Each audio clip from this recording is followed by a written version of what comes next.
Mari sama-sama kita tundukkan kepala, kita berdoa. Bapa dalam surga, Bapa yang kami panggil dalam nama Tuhan Yesus Kristus, kami mengucap syukur dan berterima kasih memiliki Allah yang seperti Engkau, Allah yang mampu menolong kami, Allah yang mampu mengangkat kami, Allah yang kasih setianya tak habis-habisnya di dalam kehidupan kami, selalu baru tiap hari. Besar kasih setia Tuhan di dalam kehidupan kami. Terima kasih Tuhan buat anugerah-Mu. Terima kasih Tuhan buat kesempatan yang Tuhan masih percayakan kepada kami. Kalau pada hari ini Tuhan kami masih bisa duduk di tempat ini, kalau kami masih bisa menyembah Engkau, kalau kami masih bisa mempermuliakan nama-Mu Tuhan, itu semua karena anugerah yang Tuhan percayakan dalam kehidupan kami. Terima kasih Tuhan Yesus. Di dalam kehidupan kami Tuhan, terkadang kami mengalami titik rendah. Di dalam kehidupan kami Tuhan, terkadang kami mengalami ketidakberdayaan, putus asa, merasa tertolak, tertindas, dan terabaikan.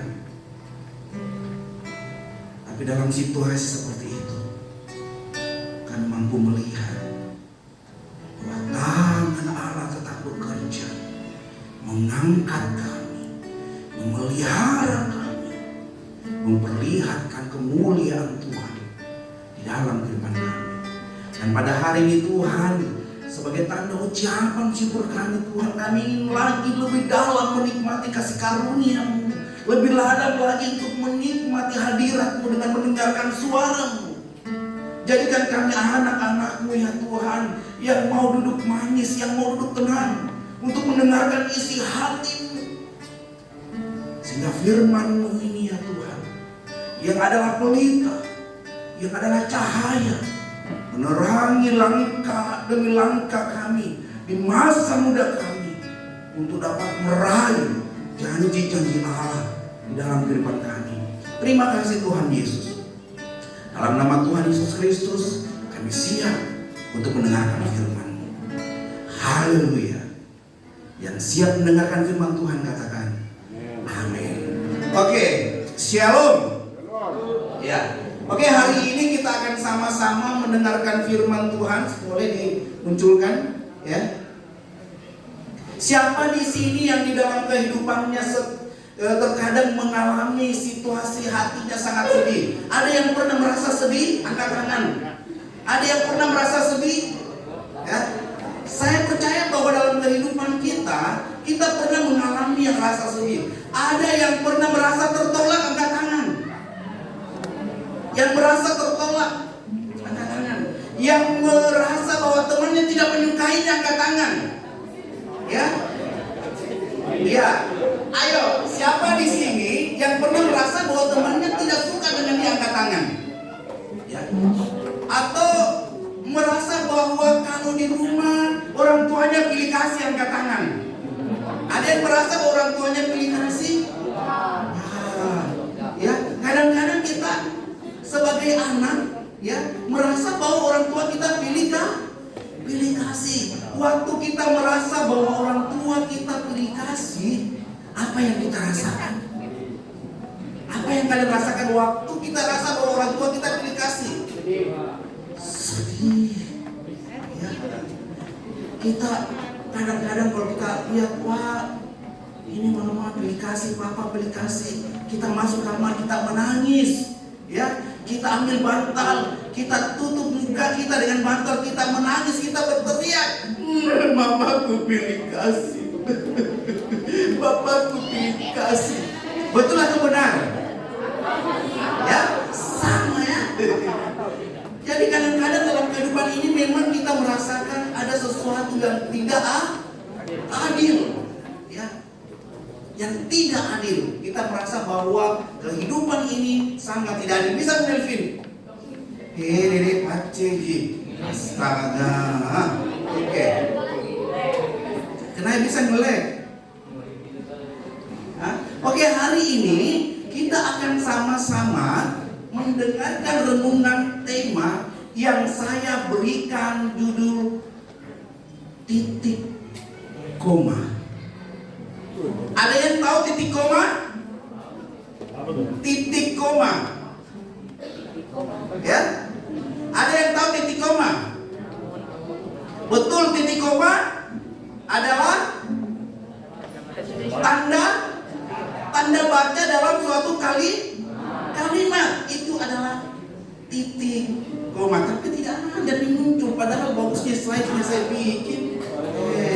Kalau begitu kita buka Raja-Raja 19 ayat 1 sampai 8 dulu, ya. Ayat 1 sampai 8. Oke. 1 Raja-Raja 19 ayatnya yang pertama sampai dengan ayatnya yang ke-8. Kalau sudah mendapatkan katakan cuy. Ya. Ya, kalau sudah dapatkan katakan iya.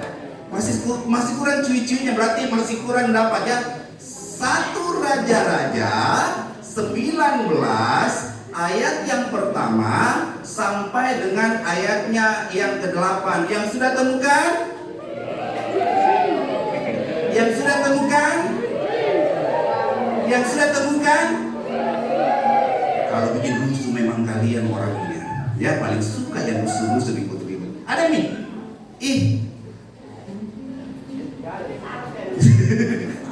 Oke. Kaum yang di luar berdosa baca ayat yang pertama, terus kaum yang ikut-ikutan berdosa baca ayat yang kedua. Siapa yang pertama berdosa? Terus yang ikut-ikutan berdosa? Oke, kalau begitu Hawa di luar baru Adam. Oke, 1, 2, 3.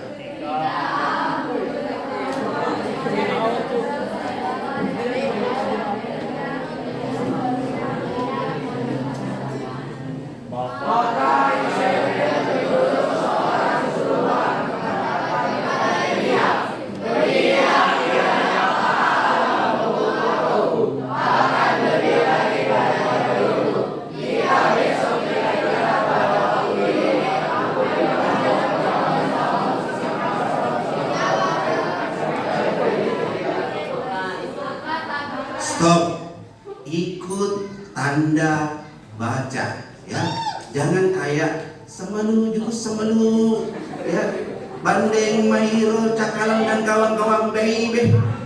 Ya. Jangan kayak penjual ikan, ya. Baca tanda-tanda bacanya. Oke, ketiga.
nabi-nabi Baal.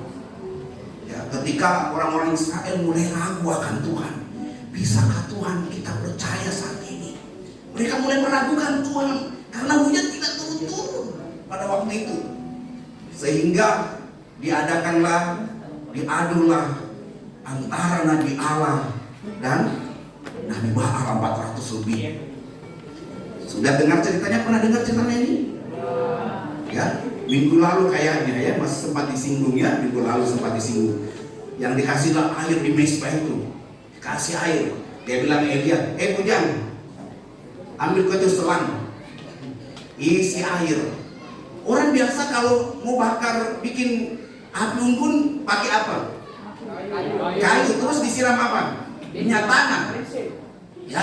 Ya bisa disiram bensin, minyak tanah atau yang lainnya. Tapi ini Elia gunakan apa? Air. Itu melawan hukum haram. Begitu betul tidak, Bu? Iya ya. Jadi ternyata di dalam Tuhan ya tidak ada yang mustahil. Air, kalau secara logika air kita siram di kayu, itu kayu tidak akan bisa menyala. Tetapi dalam Allah tidak ada yang mustahil. Air pun bisa jadi bensin. Jangankan air, ya jangankan bensin. Tuhan Yesus pernah membuat air menjadi anggur. Luar biasa, sudah bisa nih muncul nih. Oke, next. Dari waktu habis gara-gara tunggu Melvin.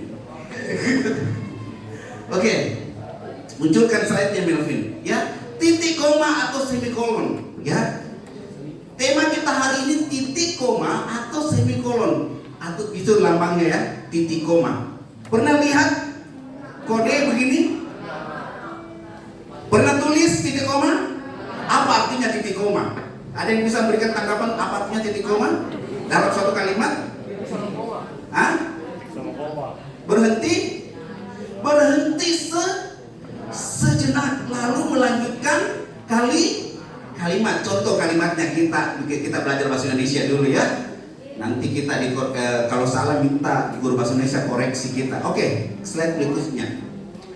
Fungsi semikolon atau titik koma dalam kalimat. Tanda titik koma digunakan untuk memisahkan bagian-bagian perincian dalam kalimat yang sudah menggunakan tanda koma. Misalnya, saya ke sekolah membawa buku, koma, pensil, koma, dan baju, koma, celana untuk olahraga, titik koma.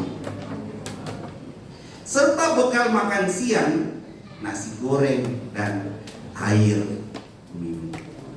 Sebenarnya ketika kita dikatakan ibu bilang, anak-anak ayo bikin satu kalimat. Ya, siapa di sini yang paling rajin pergi sekolah? Antoni. Ya, siapa lagi? Mana Kevin? Tidak datang. Paling rajin juga itu. Paling rajin alfanya. Oh, bukan Kevin itu. Ya. Siapa yang paling rajin alfanya datang sekolah? Di absen itu Antoni, jadi saya sebut Antoni.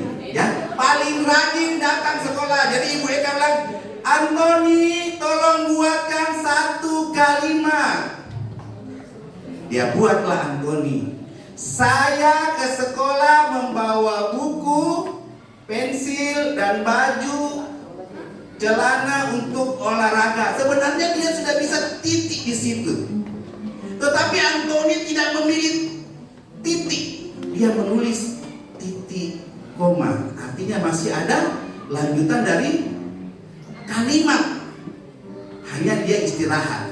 Lalu dia katakan, serta bekal makan siang, nasi goreng dan air minum. Hei Bisti, anak-anakku, mending kalian menjadi pembawa-pembawa bekal dari rumah. Lebih enak itu masakannya mamamu yang penuh dengan rasa cinta.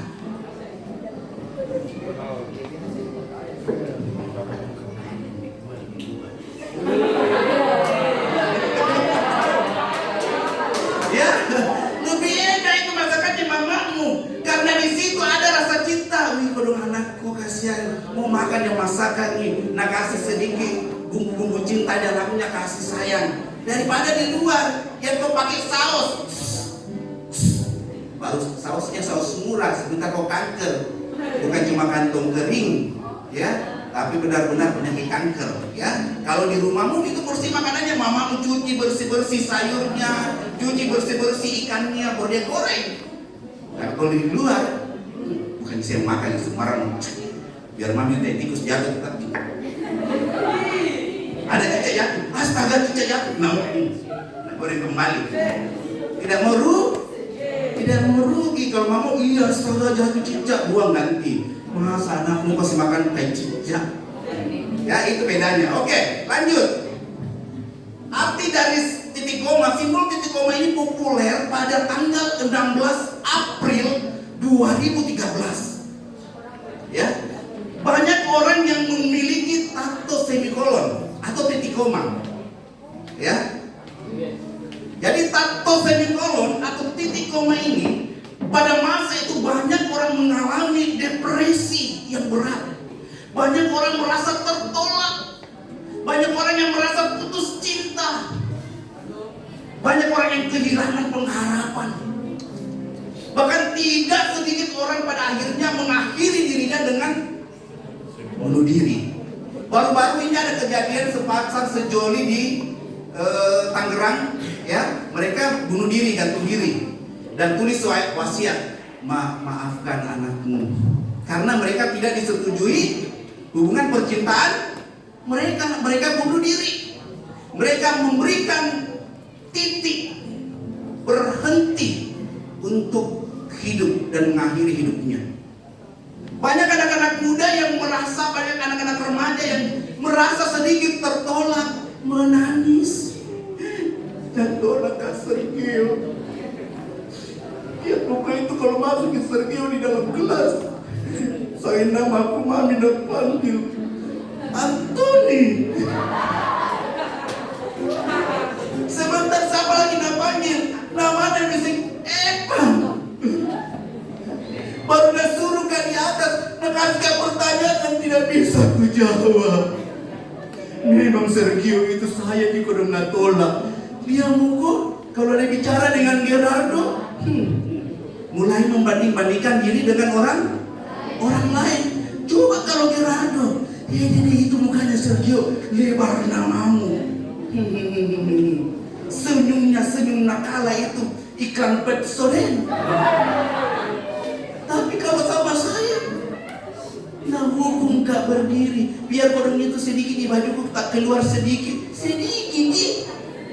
Tapi nak tetap kak nak tegur. Merasa tertolak. Saya mau kasih tahu kalian rahasia.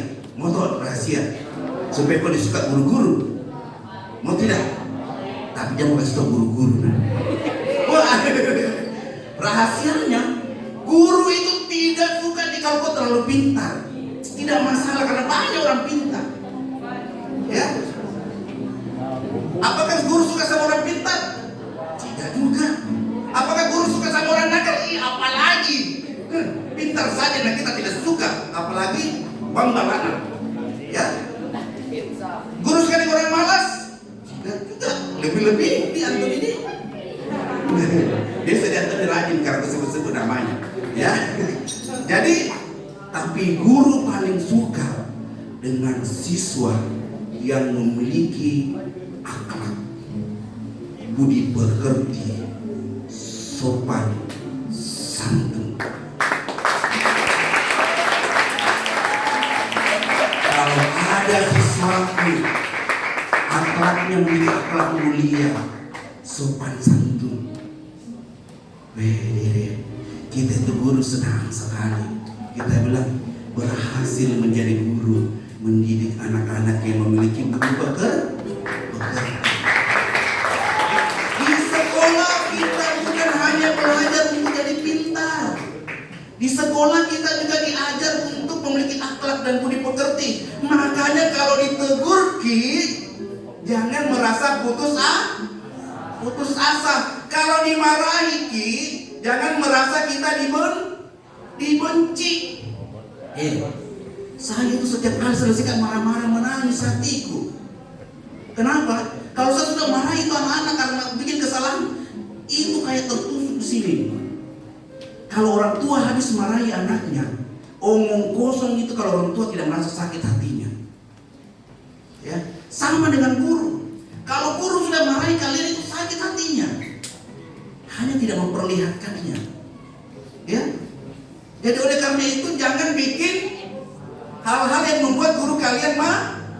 Kalian sakit, guru sakit. Kelakuan kalian membuat kedua belah pihak menjadi sakit.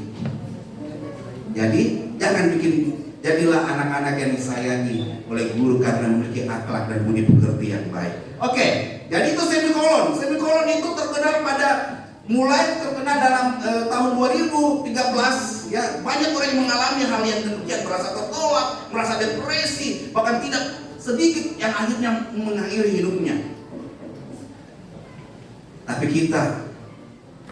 ketika mereka menemukan bahwa hidup ini harus tetap berlanjut, semikolon merupakan pengharapan. Titik koma, istirahat sebentar, merenungi kasih karunia Tuhan. Karena pencobaan yang kita alami adalah pencobaan yang biasa, yang tidak melampaui kekuatan manusia.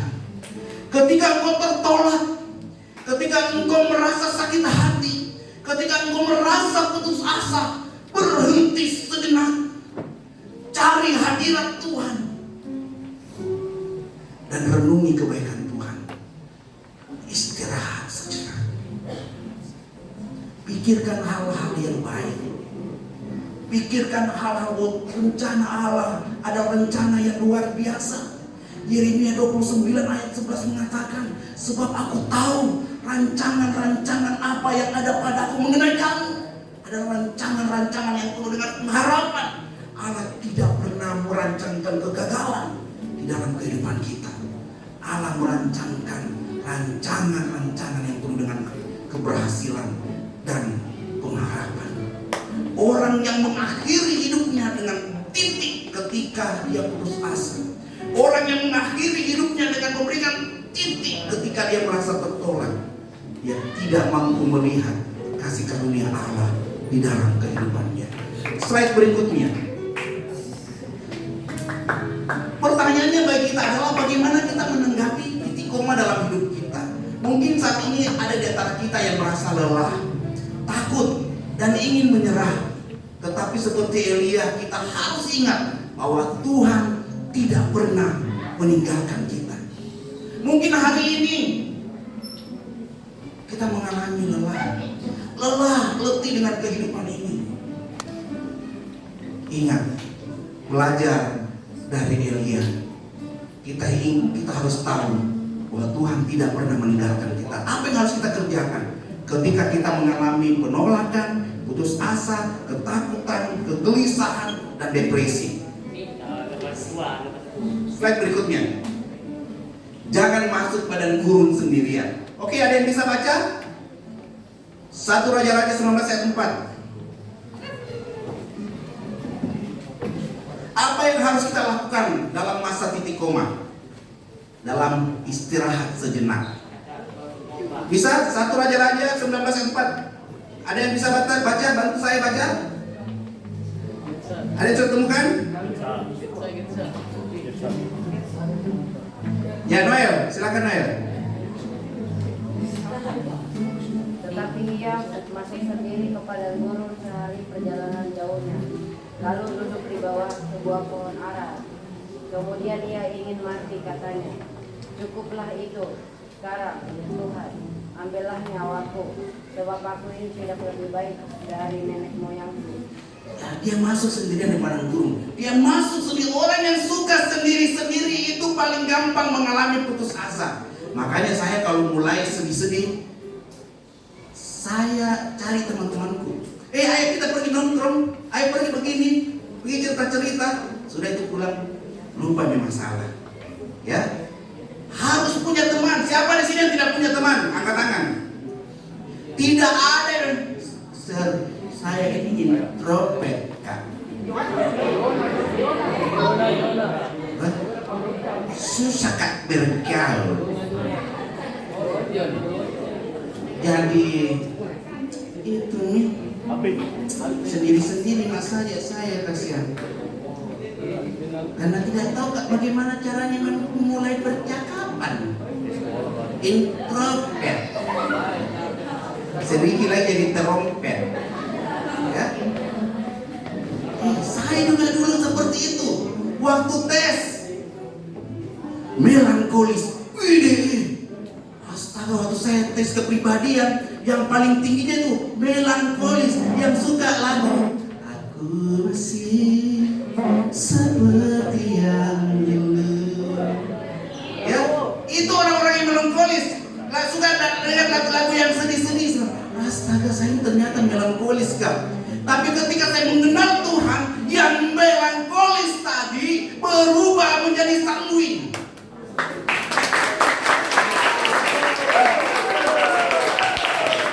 Di dalam Tuhan, apa yang mustahil menjadi mungkin.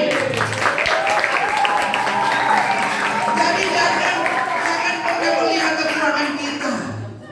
Saya ini tidak bisa, saya tidak mampu. Tidak ada orang yang tidak bisa. Semua pasti bisa. Dalam Tuhan pasti kita mampu. Jangan menyerah dengan keadaan. Jangan putus asa dengan keadaan. Jangan pernah merasa sendiri. Ya, jangan pernah merasa sendiri. Dekati temanmu. Belajar membuka diri terhadap orang lain. Tidak ada orang yang punya kepribadian cuma melankolis saja. Kalau kita tes karakter, semua orang mempotensi memiliki 4 karakter tersebut: melankolis, pragmatis, sanguin, dan apalagi satu? Pokoknya ada 4 ya. Semua orang punya kepribadian itu, dan itu bisa berubah ketika kita mau belajar membuka diri. Oke, Pengkhotbah 4 ayat 10. Siapa mau? Ya, Hizkia.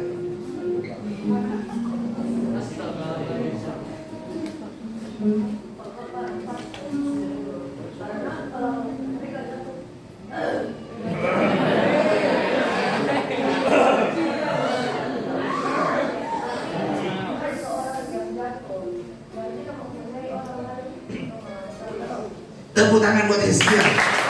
Luar biasa. Kenapa saya katakan dia luar biasa? Walaupun kalian semua godanya, dia tetap melanjutkan tugas di membaca. Tepuk tangan buat Hizkia. Itu orang yang luar biasa, yang tidak tersinggung dengan perkataan orang. Kalau dia tidak luar biasa, kalian dia dulu mengambek, dia tidak melakukan. Dia pilih titik koma lalu melanjutkan untuk membaca kalimat. Yang luar biasa ya? Orang dalam Tuhan harus kuat, tidak boleh pantang menyerah ya. Sedikit tantangan, hajar saja. Oke, yang terakhir 2 saja, Pak. Sebenarnya saya mungkin banyak-banyak, tapi 2 ya. Jangan berhenti membaca firman Tuhan. 1 Raja-Raja 19 ayat 5 sampai 8. Ada yang mau baca? 1 Raja-Raja 19 ayat 5 sampai 8. Ada yang mau baca? Dilan. Ya, Dilan. Ayo, siapa yang cewek lagi? Cewek. Ada yang cewek yang mau baca? Ya, Jennifer. Ya, berdiri. 1 Raja-Raja 19 ayat 5 dan 8.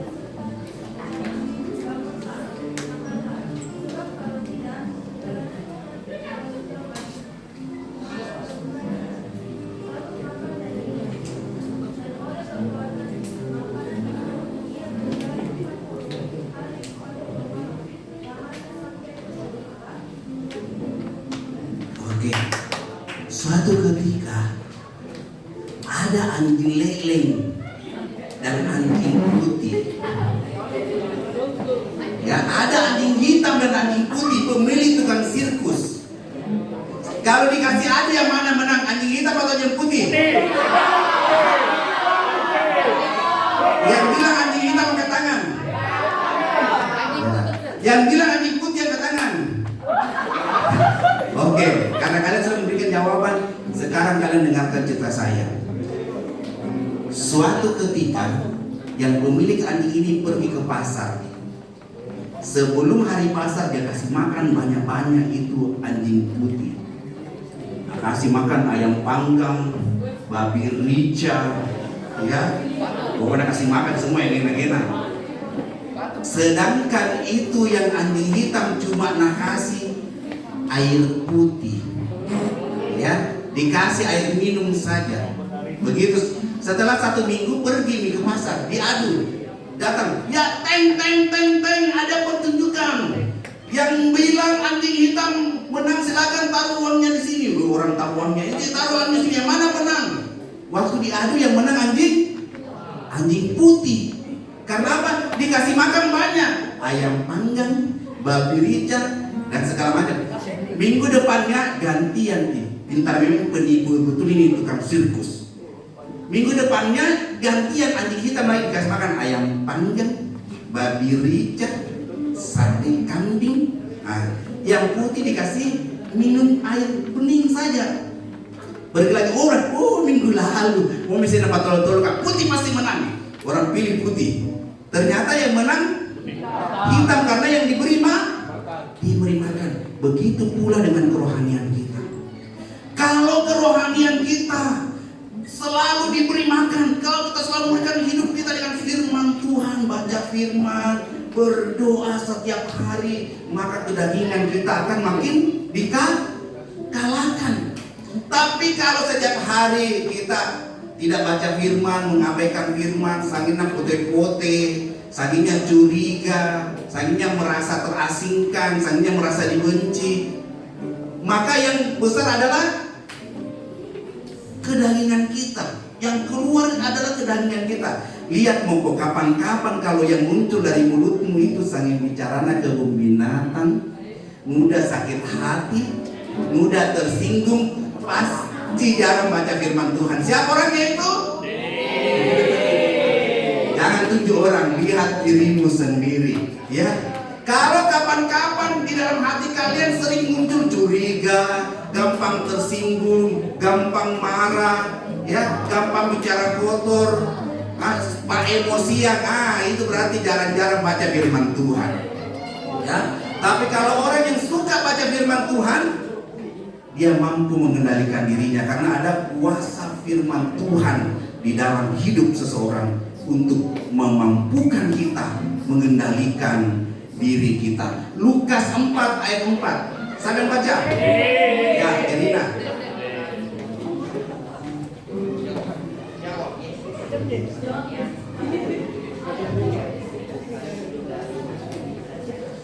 Ada tertulis, manusia hidup bukan dari roti saja, melainkan dari firman. Kalau kalian ingin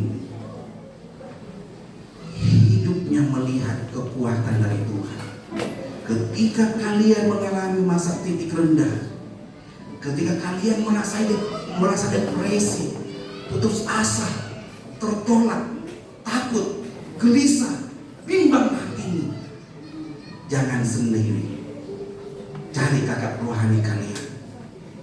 Ketika kalian mengalami yang demikian, jangan hanya merenungi diri, tapi baca dan renungi firman Tuhan.